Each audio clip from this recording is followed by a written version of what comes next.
హైదరాబాద్లోని చార్మినార్ నుంచి పెచ్చులు ఊడిపడ్డాయి. భాగ్యలక్ష్మి ఆలయం వైపు మినార్ నుంచి పెచ్చులు కింద పడ్డాయి. అయితే దీంతో పర్యాటకులు భయంతో పరుగులు పెట్టారు. ఘటనా స్థలానికి అధికారులు చేరుకున్నారు. గతంలోనూ ఇలాగే చార్మినార్ పెచ్చులు ఊడిపడగా సిబ్బంది మరమ్మతులు చేశారు.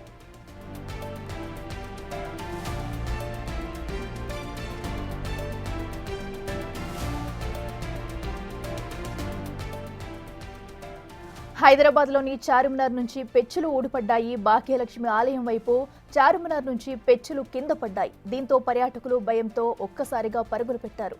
ఘటనా స్థలానికి అధికారులు చేరుకున్నారు. అయితే గతంలో కూడా ఇలాగే చార్మినార్ పెచ్చులు ఊడిపడగా సిబ్బంది మరమ్మతులు చేశారు.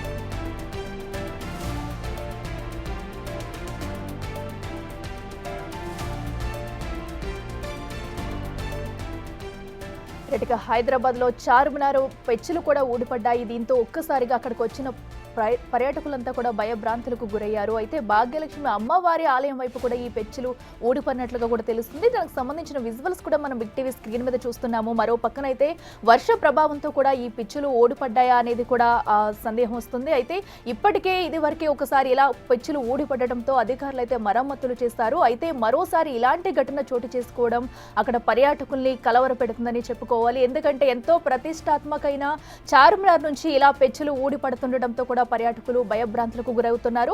ఇదే అంశానికి సంబంధించి మరింత సమాచారం మా ప్రతినిధి విజయ్ అందిస్తారు. విజయ్, చెప్పండి, అక్కడ చార్మినార్ వద్ద పెచ్చులు ఊడిపడడంతో అందరూ కూడా ఒక్కసారిగా భయభ్రాంతులకు గురైనట్టు తెలుస్తుంది. ప్రస్తుతం అక్కడ అంటే ఎంత మేర ఊడిపడింది, సిచ్యువేషన్ ఎలా ఉంది?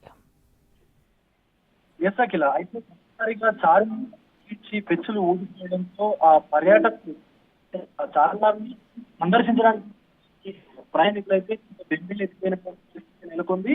అయితే ఇది భాగ్యలక్ష్మి వారి ఆలయం వైపు ఈ పెచ్చులు ఇక్కడి ఆలయం వైపు పడిపోయినటువంటి పరిస్థితి. సో అక్కడ ఉన్నటువంటి పర్యాటకులు కూడా భయంతో అక్కడి నుంచి పరుగులు అయితే తీశారు బయటికి.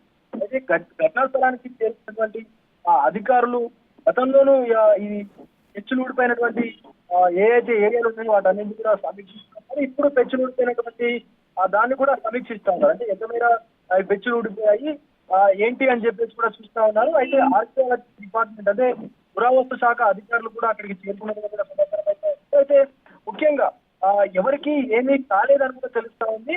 సో పర్యాటకులు దాన్ని ముందుగానే పెచ్చులని ముందుగానే గమనించి కొంత దూరంగా జరిగినటువంటి సిచ్యువేషన్ ఉంది. దానివల్లనే ఎవరికి కూడా ఎలాంటి గాయాలు కూడా కాలేదు, ఎలాంటి ఇబ్బంది కూడా కలగలేదు. అయితే ముఖ్యంగా ఈ చూస్తున్నటువంటి వర్షాలు ఏదైతే హైదరాబాద్ లో చూస్తున్నటువంటి వర్షాల కారణంగానే ఈ రోజు ఎండకి ఎండి ఉన్నటువంటి ఏదైతే గతంలో ఎప్పుడో నిర్మించినటువంటి అవశేషం కాబట్టి పురావస్తు శాఖ అధికారులు కూడా చెప్తా ఉన్నారు. దాంట్లో కొంత డంగు సిమెంట్ అనేటువంటి దాంట్లో సున్నటువంటి మిశ్రమంతో కట్టినటువంటి కాబట్టి అది ఎండకు చాలా ఎక్స్పోజ్ అయ్యి ఒక్కసారిగా వాతావరణం చల్లబడి వర్షం రావడంతో అదంతా కుచించుకుపోయే ఒక్కసారిగా పెచ్చులు ఊడినట్టు అధికారులు అయితే చెప్తా ఉన్నారు.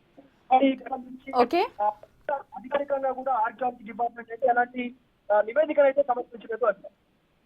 Right Vijay, thank you.